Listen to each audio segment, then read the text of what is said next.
Hello and welcome. I'm Leigh Ann Gerrans and you're watching W News, broadcasting live from the Al Arabiya headquarters. These are our top stories.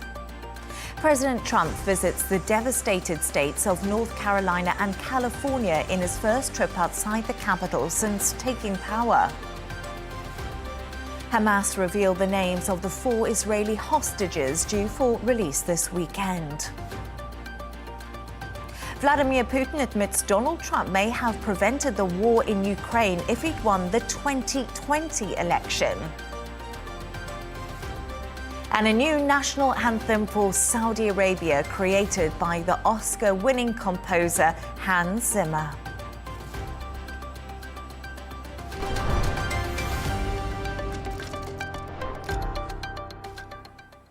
Now to our top story.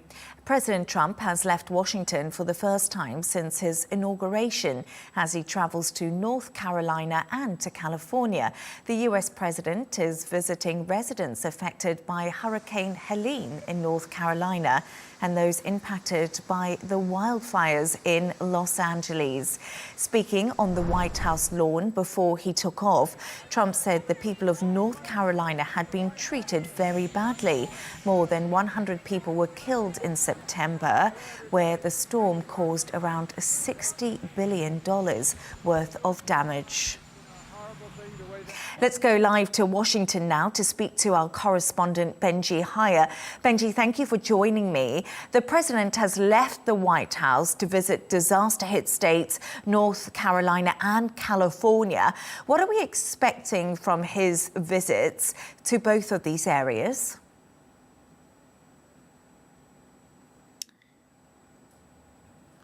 Yeah, Donald Trump already on the ground now in North Carolina, and then he'll be later in California, those 2 American states that were recently ravaged by different natural disasters. He's currently, or he's about to, tour damage from Hurricane Helene, that hurricane that hit the southeast United States back in September, before flying on to Los Angeles later today, where, in fact, wildfires are continuing to burn, having in past weeks destroyed vast swathes of the city. As you mentioned, this will be Donald Trump's first trip of his second term, and he'll be heading west from North Carolina to California, following threats that he has issued to actually withhold federal aid from Los Angeles unless the city changes its water policies. He's falsely claimed, for instance, that conservation efforts are what's responsible for fire hydrants in the city running dry.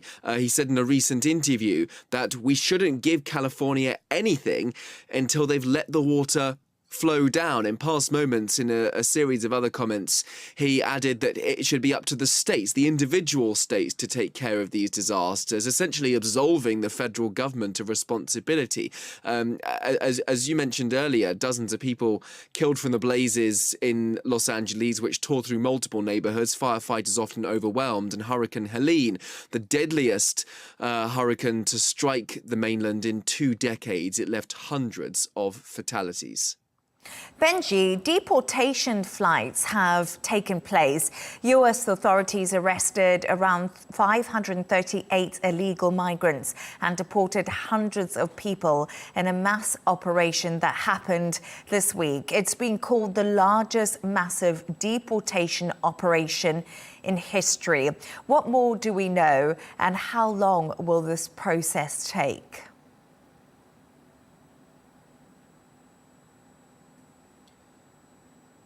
Yeah, the Trump administration has started flying out immigrants who entered the United States illegally, a concerted effort by the administration to highlight one of Donald Trump's campaign pledges that he would clamp down on this illegal immigration. We've seen images shared by the White House press secretary, Caroline Leavitt, on social media, showing individuals literally in handcuffs boarding military planes. In the tweet or on the post on X, she says that deportation flights have begun. President Trump, she says, is sending a strong and clear message to the entire world that if they do try to enter the United States of America illegally, then they will face severe consequences. part of Donald Trump's plan, but also, as I say, a concerted effort to publicise this widely and to speak, as they have done, about the raids that they want to see take place in various American cities: Boston, Denver, Philadelphia, Atlanta, Seattle, Miami, Washington, D.C. I will just add that arresting hundreds of people in this fashion is not actually unprecedented. You know, that figure is in line with the sort of statistics that come out from Donald Trump's predecessors. It is just the manner in which they are publicising this in this fashion on social media. Not just this, but other of Donald Trump's vast array of measures that he's trying to implement vis-a-vis immigration, they are likely to face legal, economic, logistical, maybe even moral challenges. But the message from the White House to officials or politicians or lawyers that try to stand in Donald Trump's way is that the Justice Department will investigate them if there are any attempts to block these new immigration laws. So Mr. Trump trying to force through his policies on this issue in the face of opposition. Benji, Hyer in Washington, thank you.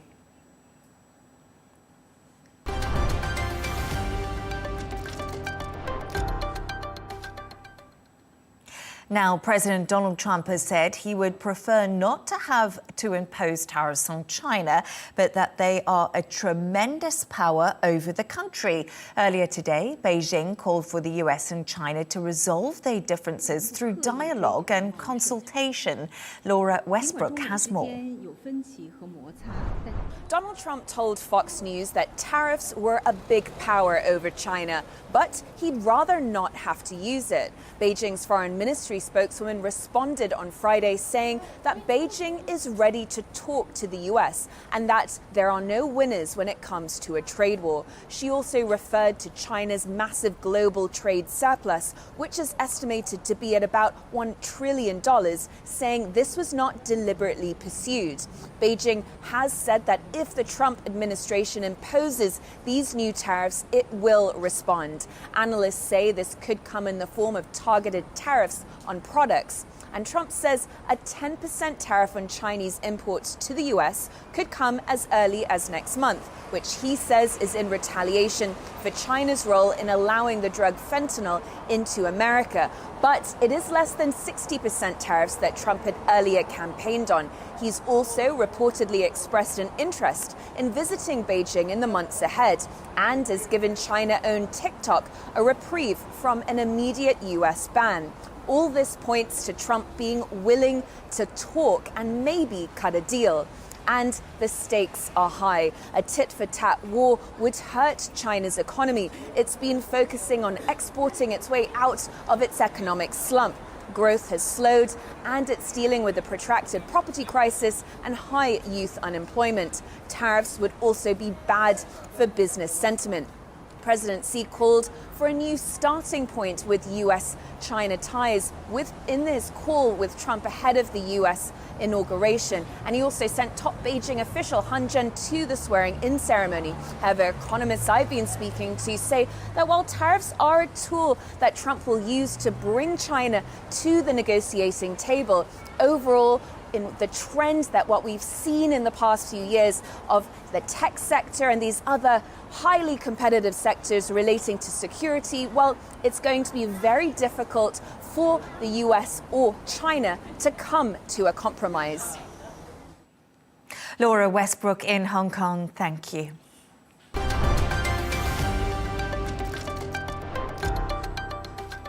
Let's take a look at some of the other stories making headlines today. Yemen's Houthi group have returned to the foreign terrorist list by President Trump. Former President Joe Biden removed the terrorist designation in 2021 to allow for aid to be delivered to civilians in Yemen. Trump's move is expected to weaken the group, which has been attacking Israel and ships in the Red Sea. Qatar is introducing 3 new laws designed to make the Gulf Arab state more attractive to foreign investors. The country aims to attract $100 billion in foreign direct investment by 2030. The new regulations are expected to be drafted before the end of March. Etihad Rail has unveiled its plans for a 30-minute high-speed passenger service between Abu Dhabi and Dubai. The train will boost the United Arab Emirates economy by up to $40 billion annually. The rail system, which will operate entirely on electric power, will carry around 400 passengers. And air pollution in Bangkok has forced more than 350 schools to close today. The city's level hit 108 micrograms a cubic metre, making it the highest since 2020. The Thai capital is the 7th most polluted major city in the world.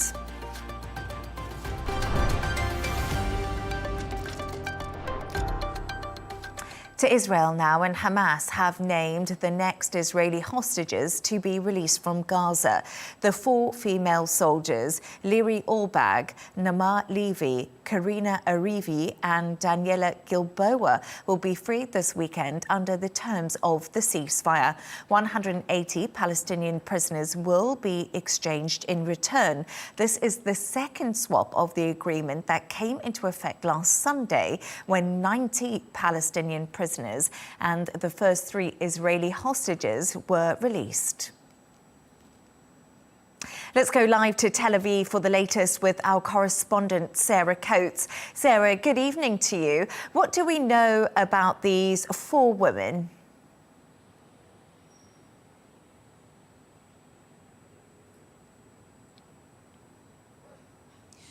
Hello there, Leigh Ann. What we can tell you is that this list handed over by Hamas just a matter of hours ago has been confirmed as to be received by the Israeli Prime Minister's office. And we are expecting a statement from his office in the coming hours. Now, these 4 women, they were all unarmed border guards. They were serving down on the southern end of Israel, there on the Gaza border, when the Hamas atrocities occurred, when Hamas stormed that fence and actually took these women captive. Now, once again, they are 4 reserve female soldiers. They are Leigh Ann, she's 19. There's Nama Levy, she's a 20-year-old woman. There's Karina Aviv, another 20-year-old woman.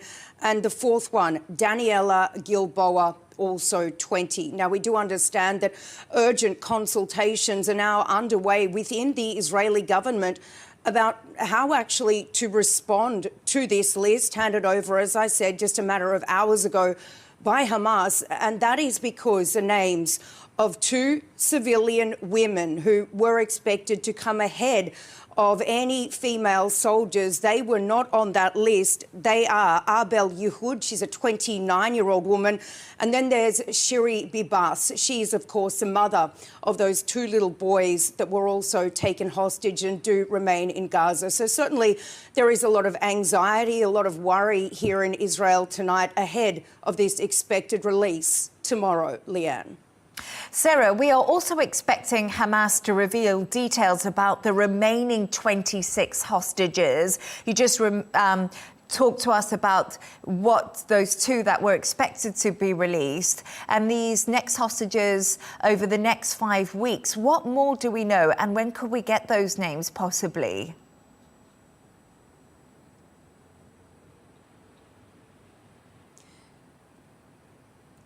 You are certainly right. It's unclear as to when these names will be handed over. They may have already, but we are just not privy, potentially, to that information. It's unclear if Hamas will actually give over the names or whether he'll just give over the numbers of these Israeli hostages that are dead and are alive. Now, Hamas did actually release a statement a little earlier today. I'll bring you some of that. It says that we sense a great danger in the recent statements made by Israeli political leaders. This, of course, is in reference to some, especially on the far right wing of Benjamin Netanyahu's coalition, that this hostage deal should be completely abandoned and that fighting should resume. It goes on, this statement, to say that those remarks signal an imminent threat to everyone, including your loved ones in Gaza. So once again, Leigh Ann, this, of course, is causing a lot of anxiety here in Israel. Over the course of the last couple of hours, there's been a pretty large protest Just not far from where I'm standing here on the Ayalon Highway, there have been family members of hostages still being held in the Gaza Strip. They've set up a big Shabbat table, given that the day of Shabbat has just come into play. They've lit it on fire and blocked off cars. So there is a lot of concern that this ceasefire and hostage deal could potentially be abandoned and their loved ones could remain in Gaza. Sarah, in terms of the Palestinian prisoners, Israel has said that no one who was involved in the October the 7th attacks will be freed. Are some of the prisoners due for exchange part of a more serious category? What do we know?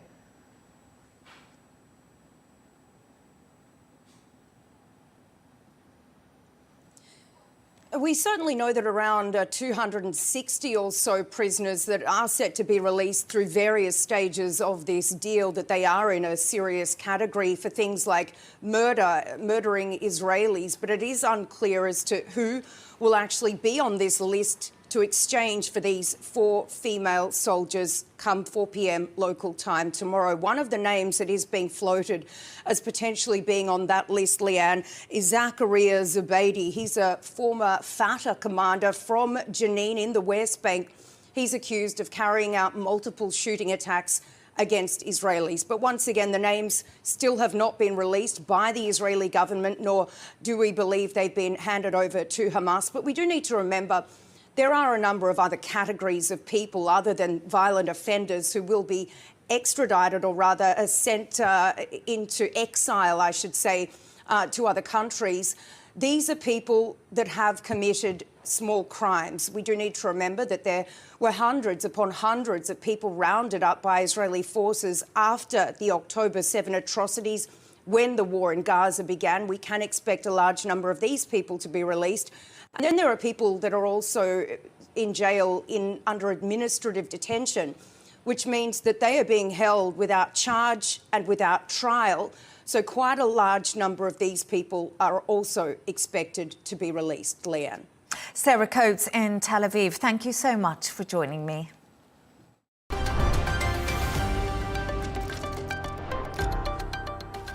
Let's take another look at some of the other stories making headlines today.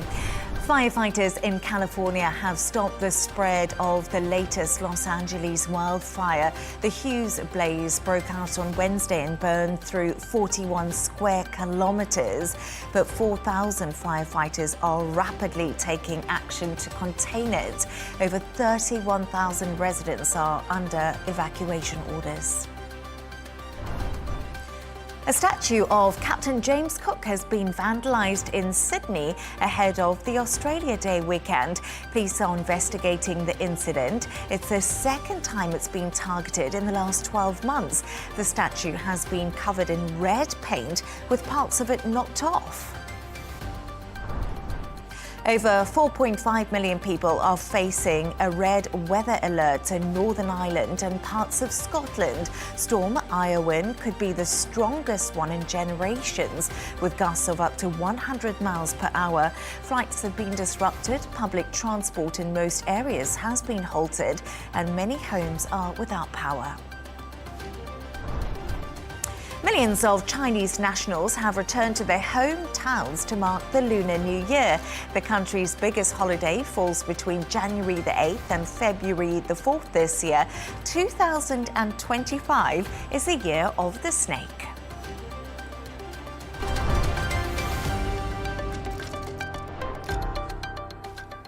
Vladimir Putin says the war between Russia and Ukraine could have been prevented if Donald Trump had won the election in 2020.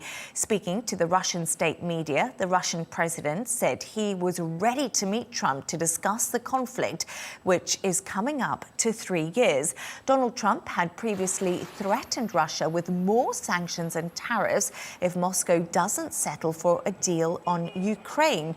Dasha Chernishova has more from Moscow. Moscow says against the backdrop of increasing conflict and aggravation of geopolitical rivalry in the world, the risks of a violent clash between major states, including nuclear powers, are growing. That's according to Sergei Shoigu, Russia's former defense minister and now Secretary of the Security Council. Shoigu said the US has undermined international efforts to prevent an arms race, and its actions have led to the degradation of arms control mechanisms and non-proliferation of weapons of mass destruction. He also claimed NATO was increasing activities on its eastern flank, close to Russia and Belarus, and rehearsing for offensive as well as defensive scenarios there. Russian Deputy Foreign Minister Alexander Grushko said Moscow is seeking international legal guarantees that would prevent Ukraine from joining NATO. The diplomat noted that this is one of the key elements of a possible agreement on the conflict in Ukraine. All of this comes as US President Donald Trump said OPEC Plus alliance of exporting countries shares responsibility for the nearly 3-year-old conflict in Ukraine because it has kept oil prices too high. Kremlin spokesman Dmitry Peskov responded by saying that the situation in Ukraine does not depend on the cost of oil. Peskov also said the Kremlin was waiting for signals from the new US administration regarding talks, adding that the ball is in the Americans' court, as Russia never rejected the possibility of peace talks. He stressed Russia considers it's necessary to resume negotiations with Washington on disarmament issues, explaining that this is in the interest of the entire world and the peoples of the two countries. Meanwhile, Russia says it has repelled a major Ukrainian drone attack overnight, intercepting and destroying over 121 drones that targeted 13 regions, including Moscow. 20 drones had also targeted the Ryazan region southwest of Moscow, and reports suggest that an oil refinery and a military airfield were attacked. And in the Bryansk region, Ukrainian drones damaged the Kremny-L microelectronics plant. As a result, the production facilities and the finished goods warehouse were damaged. However, there's been no word from Moscow regarding the claims from South Korea that North Korea is planning to send more soldiers to join the fight against Ukraine. Dasha Cherneshova, Al Arabiya News, Moscow.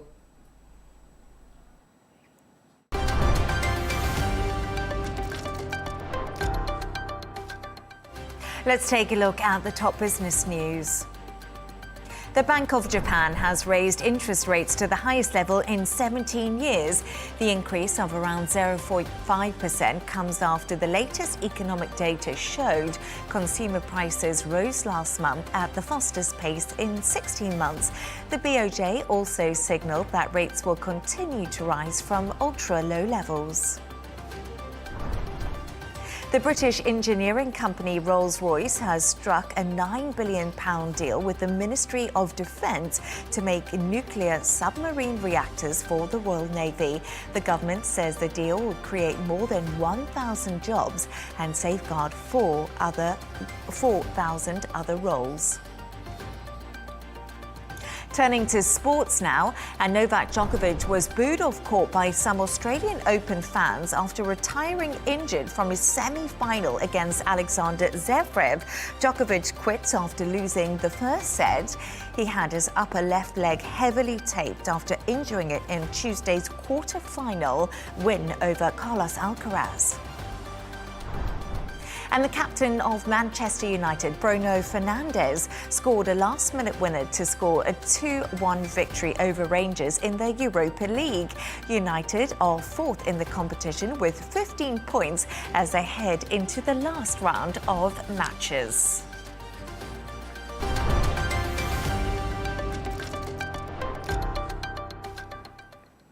Now, the renowned film composer Hans Zimmer, the man responsible for creating iconic movie soundtracks for Gladiator, The Dark Knight and Interstellar, has been set a new musical challenge. The Oscar-winning score writer has been asked to create a new national anthem for Saudi Arabia by Turki Al-Sheikh, chairman of the General Entertainment Authority. Writing on Twitter, Turki Al-Sheikh said, "Today, I met one of the greatest musicians of our time, the legend Hans Zimmer. We had extensive discussions about several future projects that I hope I will come to fruition.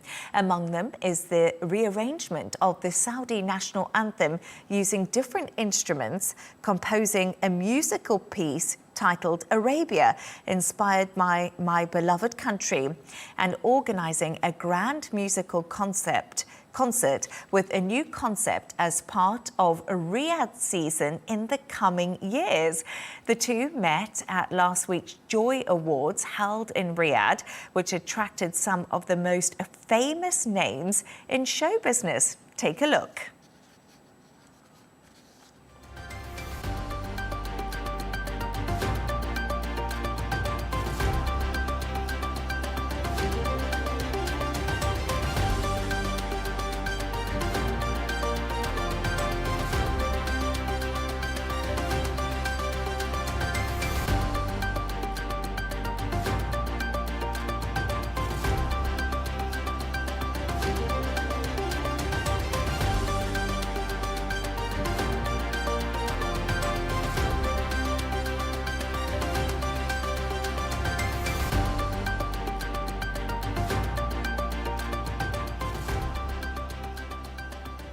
Now let's chat to Showbiz reporter at the Daily Mail, Tayki. Stephanie, we just saw some of the celebrities there. I didn't see Christina Aguilera's picture, but she was there too. Remind us who attended this year's Joy Awards.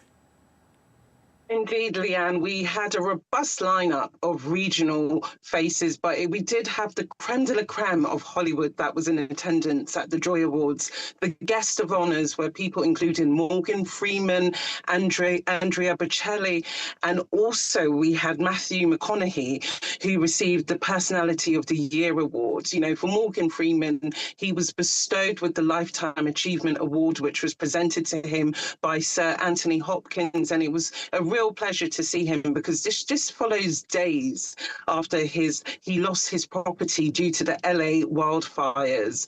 You know, it was an interesting mix of Hollywood who was there, including Amanda Seyfried was also there.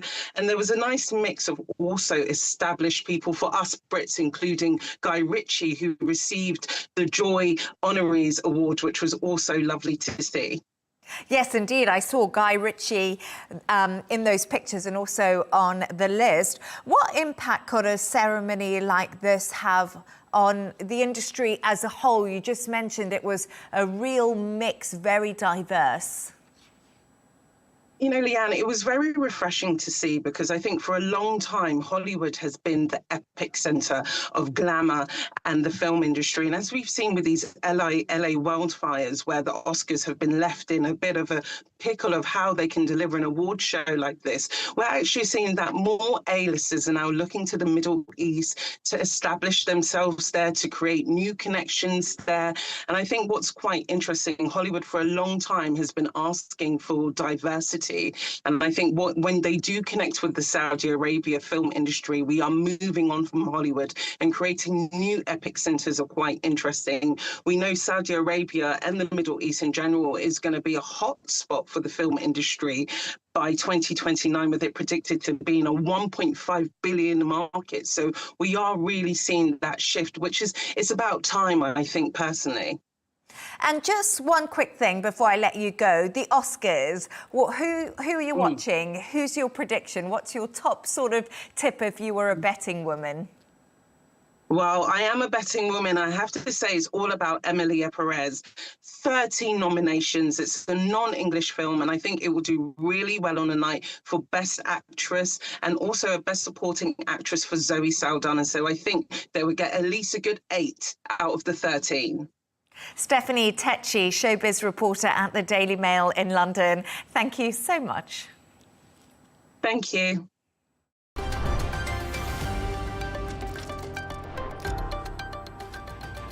A reminder of our top stories. President Trump visits the devastated states of North Carolina and California in his first trip outside the capital since taking power.